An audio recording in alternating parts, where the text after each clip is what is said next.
Silakan lihat juga bahan ajarnya. Ya, silahkan baca LKPD-nya kalau ada yang ditanyakan sama ibu. Tulis dulu baca petunjuknya, kemudian diisi ya, isi nama kelompoknya.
Pertanyaan esensial yaitu bagaimana cara menyusun dan menyajikan informasi mengenai data berat badan dan tinggi badan siswa. Solusi dari kami yaitu data ditulis secara berurutan oleh tiap siswa berdasarkan ukuran tinggi dan berat badan, lalu data akan disusun dalam sebuah diagram garis yang mencakup jumlah siswa dalam kategori tertentu. Judul proyeknya menyusun data berat badan dan tinggi siswa dalam diagram garis. Ada pula alat bahannya yaitu karton manila. Fungsinya menjadi media presentasi. Gambar desain proyek kita misalnya dalam bentuk karton ini. Nah, nanti di bagian sudut kanan akan ada data yang akan disusun dalam bentuk tabel sesuai dari dan di bagian tengah akan ada hasil diagram garis sesuai dari data sebelumnya. Oke, di bagian sudut kiri atas akan ada ukuran berat badan ideal dari setiap siswa. Sekian dari kelompok kami. Apakah ada yang ingin ditanggapi atau diberikan saran?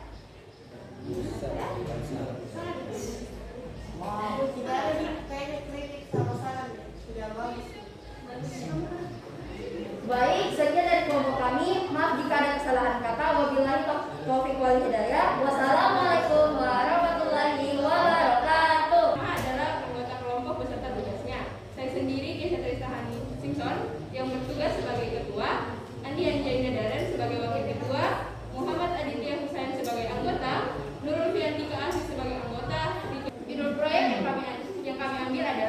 Penyajian data menggunakan histogram.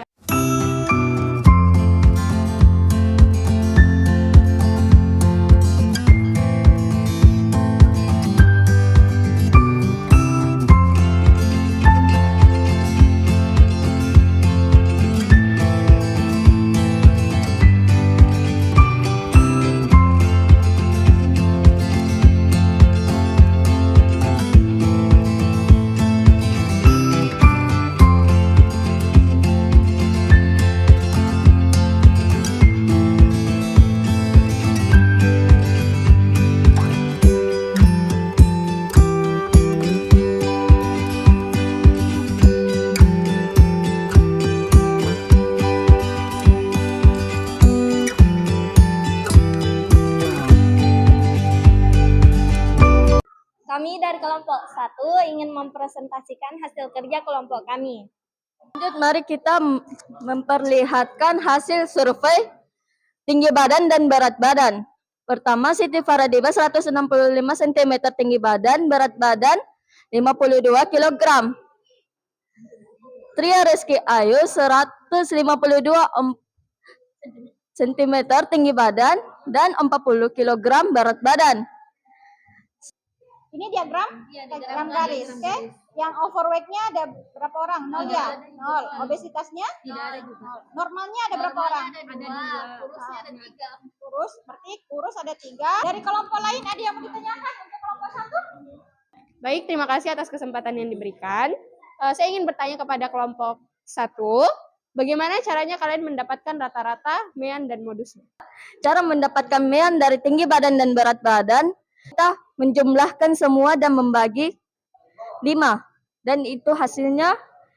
Begitu juga dengan berat badan. Assalamualaikum warahmatullahi wabarakatuh. Perkenalkan, kami dari kelompok 2 yang beranggotakan 5 orang. Pertama-tama saya akan menjelaskan masing-masing hasil IMT dari kelompok kami. Yang pertama saya Jessica, hasilnya 18,51. Yang kedua Hanifa 16,52. Jessica berat badannya ya 45 ya? Iya. Nah, ini berikan aplaus kepada kelompok 2 ya.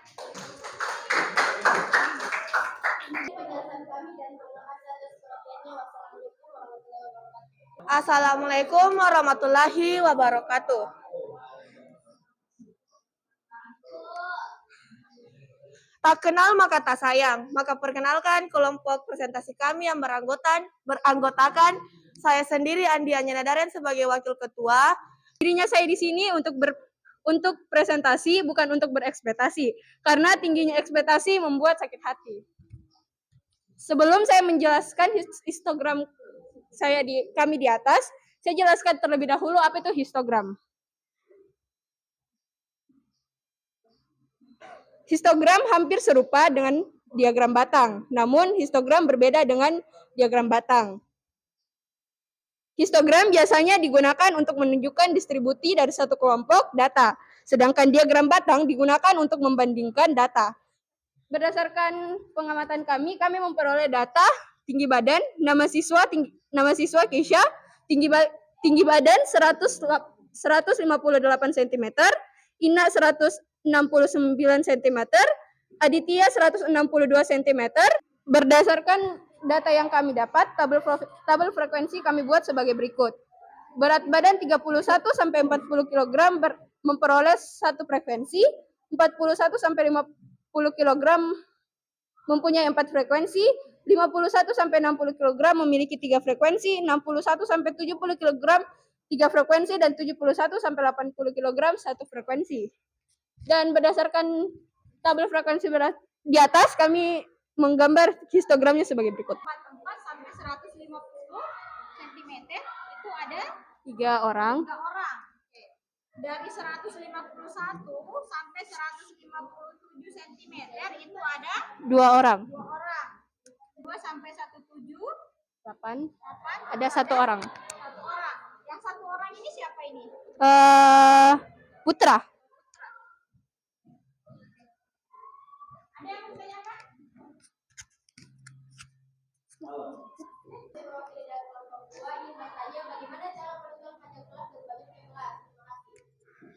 Cara menunjukkan panjang kelas itu jangkauan dibagi dengan banyak kelas. Cara mencari jangkauan, data terbesar dikurang sama data terkecil. Kalau mencari banyak kelas, 1 ditambah 3,3 log N. N-nya itu banyak dari seluruh data. Panjang kelasnya itu 7. Untuk tinggi badannya 7, untuk berat badannya 10. Ada yang bisa berikan kesimpulan mengenai materi yang kita pelajari hari ini? Ya, silakan kelompok 4 berikan kesimpulannya. Baik, terima kasih atas kesempatan yang diberikan. Saya akan memberikan kesimpulan pada hari ini. Berdasarkan pembelajaran hari ini, saya mendapatkan kesimpulan bahwa penyajian data dapat disajikan dalam bentuk diagram garis, batang, lingkaran, dan histogram. Dan perbedaan dari histogram dan diagram batang. Pertama adalah histogram biasanya digunakan untuk menunjukkan distribusi dari suatu kelompok data, sedangkan diagram batang digunakan untuk membandingkan data. Oke, sebelum kita mengakhiri pembelajaran hari ini, kita kerjakan dulu kuis. Kita pakai kuisis ya.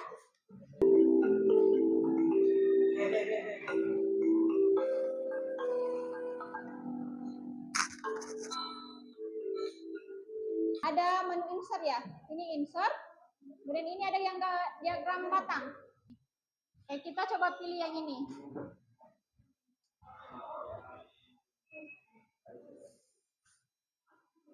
Baru kita masukkan di sini yang angka-angkanya. Misalnya tadi kan yang tinggi badannya, baru nama siswanya di sini.